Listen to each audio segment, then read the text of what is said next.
Mr. Postman, can't you see? Oh yeah.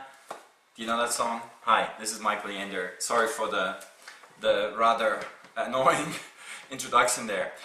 This is one of my weekly tips. The intention is that in the future I'll try to give you a relevant tip every week, and let's start. The other day, well, a couple of weeks ago, I received a postcard, and this postcard was from the opera in Malmö. Malmö is in Sweden. Now, just a quick background story. I used to subscribe to the Malmö Opera's newsletter, and probably 3 or 4 weeks ago, for whatever reason, I decided to opt out. The reason I did that was because I thought, well, I'm never ever going to get to go to the opera in Malmö anyway. But here's what happened. Now, I don't know whether this was coincidental, but I still think that this is something to think about. I received this postcard. I don't know if you can see that. It says Hoffmann's Eventyr, so it's sort of the title of an opera coming up in Malmö.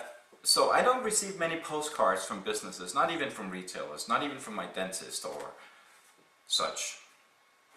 Here's the interesting part, if you can see this. Do you see that's handwritten?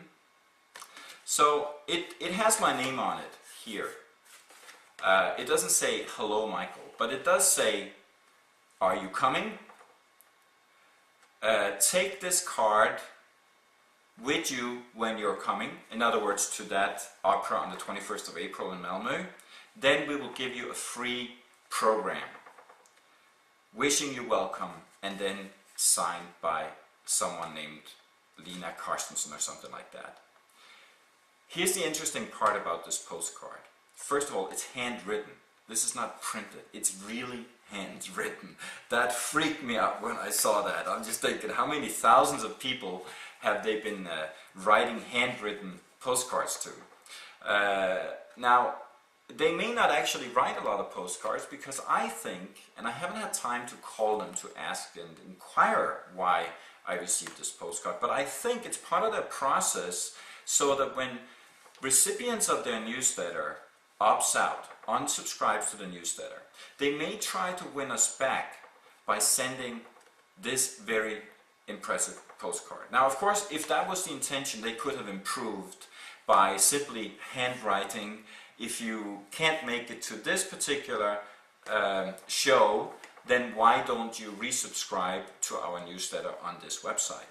So here's the takeaway. If you are like everybody else, then you have unsubscribes.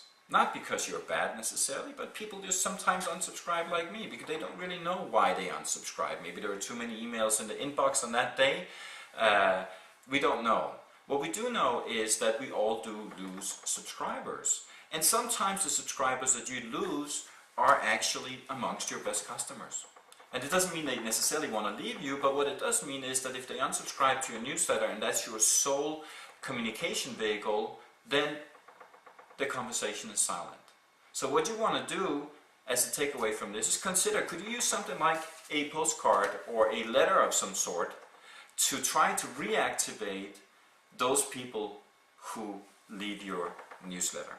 If you have any comments, please comment, if you can, where you're watching this video below. If you have similar case studies, I'd love to hear about it.